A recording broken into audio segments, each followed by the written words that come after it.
Sugar 23, I'm Angela Ledgerwood, and this is Lit Up.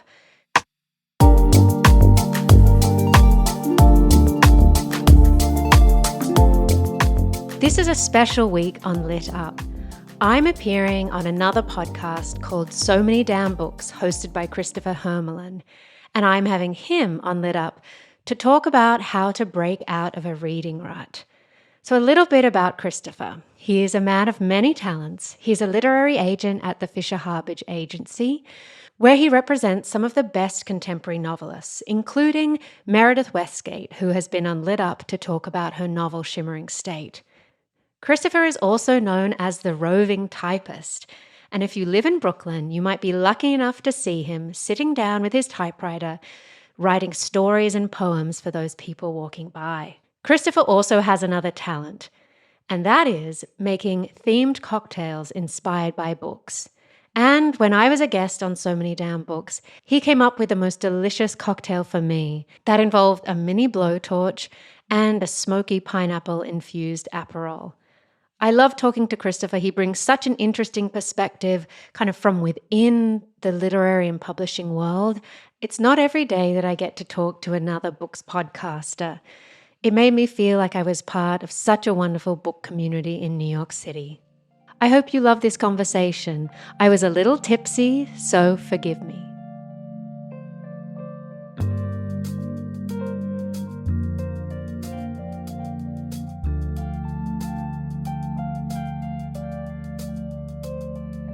This week we're switching things up, and I'm so lucky to be in person with Christopher from a podcast I love and respect, So Many Damn Books.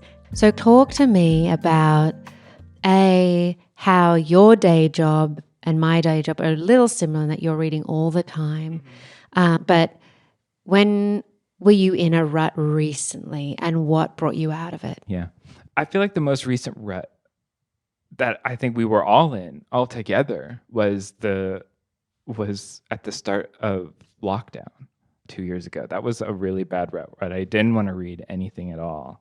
And the way that I got myself out of it was reading old childhood favorites. I read Qriket in Times Square, which is an absolutely incredible novel that I just absolutely loved as a kid. I believe it won the Newbery Award when it came out.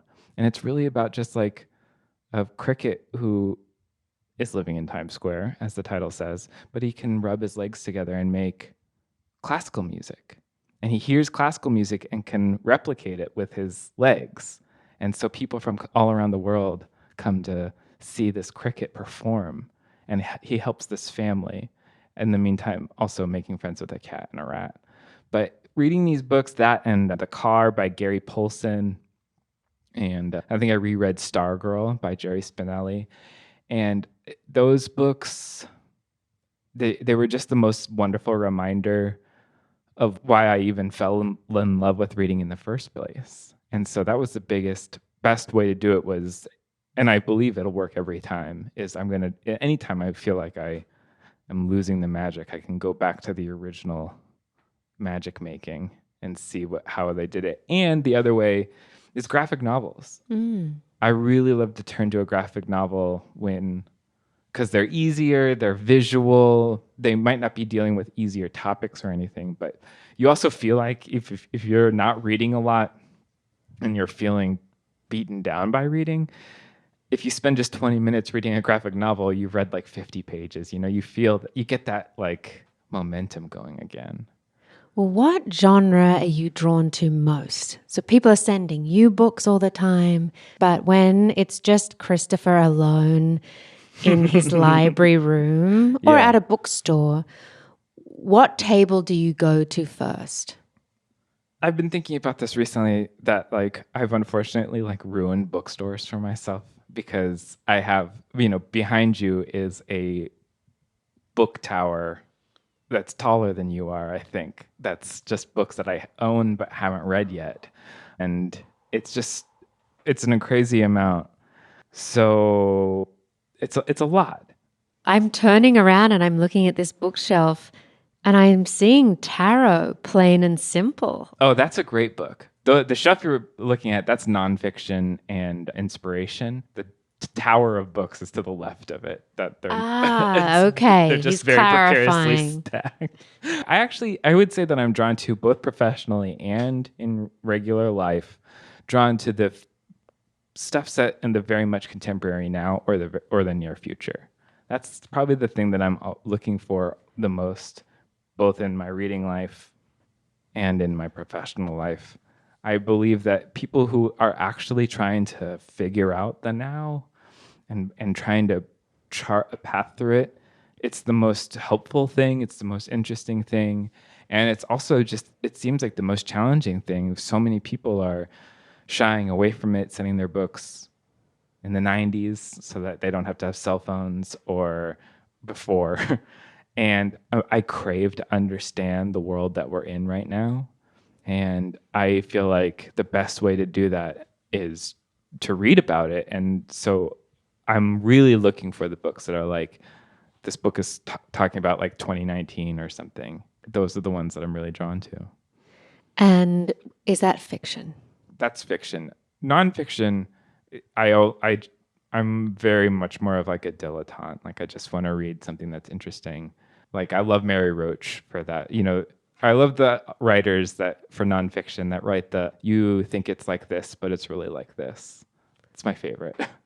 Do you have any obsessions that definitely steer your writing? I mean, you've mentioned wanting to understand the now and the near future. Does that stem from an anxiety about that or an interest? Oh, a deep anxiety. Yeah, I'm very anxious about how everything's shaking out. So if there's anybody that is also anxious, that's very comforting. If they aren't anxious and they figured out something, I want to know about it. Like I remember reading Halle Butler's novel, The New Me, and just feeling like, okay, I'm at least dealing with the universe like better than this main character is. Like that's very helpful. Is there a novel that is set in the near future that has resonated most with you in the last couple of years? Well, I'm gonna maybe break rules. I don't know what rules That's are what we're there. here for. And just mention two of my own writers' books. Definitely. Meredith Westgate's The Shimmering State, which really broke open for me memory and technology and how those things are connected and also how they affect each other. And then Austin Osworth's, A.E. Osworth, We Are Watching Eliza Bright, which is a novel about a game designer being targeted for all sorts of harassment by the people that she makes the game for. And Austin's an incredible writer that captured this world amazingly, and through text messages and emails and descriptions of video, like all of that fun text stuff. But it really also clarified the idea that for me, that the online space is not different than the real world, that people like to put up a wall there, but there isn't one. In the metaverse, doctors will practice surgeries hundreds of times before operating on real patients. The metaverse may be virtual, but the impact will be real. Learn more at meta.com/metaverseimpact. One, as an agent too, when you put on that hat about what the future of publishing is or the appetite for those types of stories, I think it's been proven that there's a huge appetite for them and that we can read about text messages and technology and just integrate it into our reading. What questions do you ask yourself when you're considering a new work or a new writer to take on? The writers that resonate with me make me take my professional hat off. It's the ones that make me forget to be trying to fix their book. And that goes for reading for fun or reading for work. When it's no longer a Word document and I'm actually in it, that's an amazing thing. And it's the bar to clear is so much higher from it not being a finished thing to be able to do that. So anytime I've actually felt that feeling, I'm like, okay, well, I'm signing this person. Like there's very, very few times that can really happen when you're just sitting looking at a computer screen. And I when I start to talk to those people, I I just want to know what led them to be so interested in the now, because so many people really are afraid of it. It's so true. And I think a lot of publishing is based upon people's love of nostalgia. We were talking about World War II books. I brought one to read and talk to you about, which is so interesting to me. It's kind of like a blind spot because it, in a way, plays into that nostalgia. Not that I think, I mean, that book is horrific, but there's something about trying to understand the past as a way to escape the now that can, I don't know, maybe calming for people. I think so too. I just feel like when I truly flip for something, I guess I just have to have that sort of agent confidence that I'm right, that I'm amazed because it's amazing, and other people will also be amazed. You have to trust. Yeah. How have you honed that skill? I think it's been just years of trying to get people to read books that I've been a voracious reader since I was a little kid. And so I learned very, very young that you can't just tell someone to read a book. You have to give them reasons why they personally should read that book. And you have to figure out how to concisely tell them that thing and not just ramble through it. So I think that doing that since I was like 6, trying to get other people to read A.A. Milne with me or something, I think I've just been honing it that when I met an agent and asked him for a job, he was like, oh, well, yeah, you do this, you know? Well, that's the best thing. It's just your inclination anyway. Yeah, that's and now just what you I was doing. do it for a job. Yeah. But do you mind if we turn it towards your own work? Because earlier you mentioned that, the reason you might reach out for that in quote self-help book is to help your own work. Yes. How would you describe your relationship with your own writing? Adversarial? No. I just want to finish writing my book, and then I feel like I can have feelings about it. My most successful writing project has been this thing called The Roving Typist, where I was typing short stories for people on the spot in front of them and giving them that draft then there. And the immediacy, it was incredibly important because it added up with performance and, giving people a moment and all of these other things, that the story was like at the bottom of it and didn't even have to be good in my eyes, or I hoped that people would see it like that. And I am afraid of the sort of when you're writing for an enormous audience. And so I think that's why I have taken so long from the time that I graduated with my MFA to now to still not be done with my first novel, is because I really enjoyed that micro writing for just one person who's told me what sort of story they wanted. It spoiled me in a wonderful way, where I could just give the person exactly what they wanted. And now I have to think about what would I want from a book, and then make that actually happen in the book to the character. And it just feels silly and impossible. And I have to remember that I've talked to over 100 people that have told me I did it too.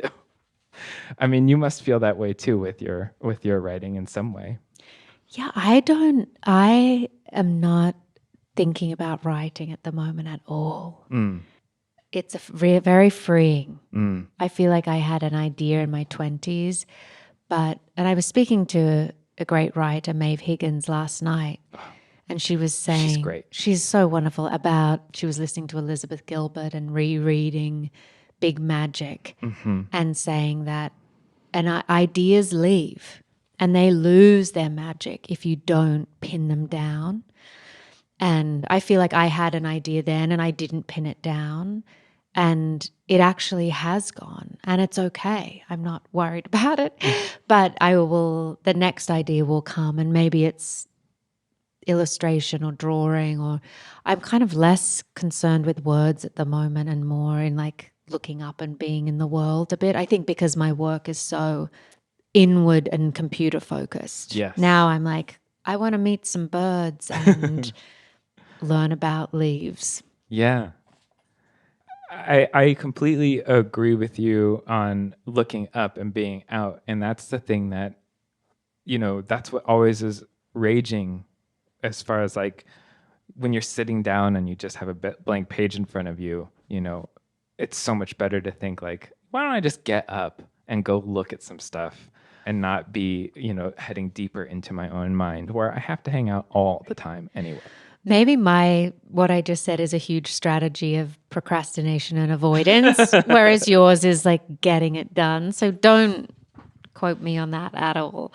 Well, I mean, this isn't a writing advice podcast. This is a reading podcast, and I have to say, it's always the thing that sends me back to the page is reading something good. Whatever it is, some you just read something, and it's not even necessarily a novel. It's sometimes just like a crazy line in a news story that you're like, why would someone do that? And then suddenly your mind's racing.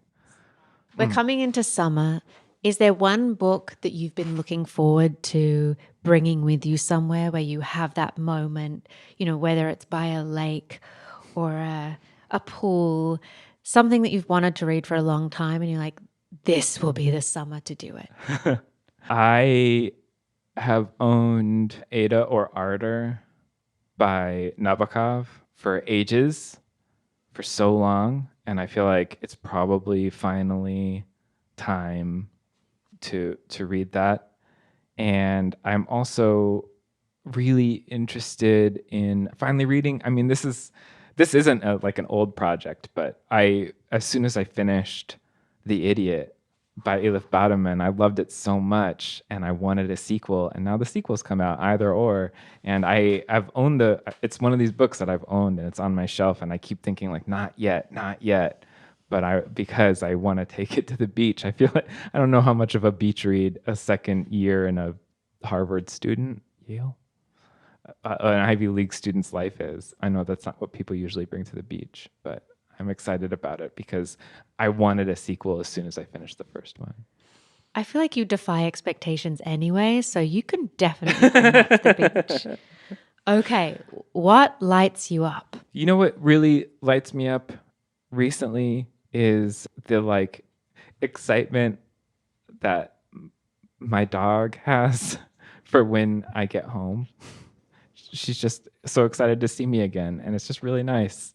I don't know if you're probably talking more books. No, I actually am not. I think The Life Lit Up is the best one. Yeah. Yes. And then I've been absolutely loving messing around with music recently, like making music again, something that I am not good at at all. But I love to buy little terrible noisemakers of various sizes and sounds, and pulling all of them out and trying to make something with all of them. Hours just melt away. 4 or 5 hours absolutely gone and it was just because I was trying to get like a good sound from something into something else. And I love that sort of time slip flow thing. It's something that I used to only really associate with reading. Now I can, messing around with a keyboard and a bunch of drum machines is kind of doing that too. They're the best lit up answers I've had. Time slippage, so many phrases I want to write down myself and capture. Well, that's very nice. I hope, I don't know. I feel like the Negroni itself is kind of affecting me now too. Finally, we've caught up. It's come through. Well, thank you so much for being on Lit Up. Well, thank you so much for having me. And I am so glad that this institution exists. I'm glad to be part of it. So great. That's lovely.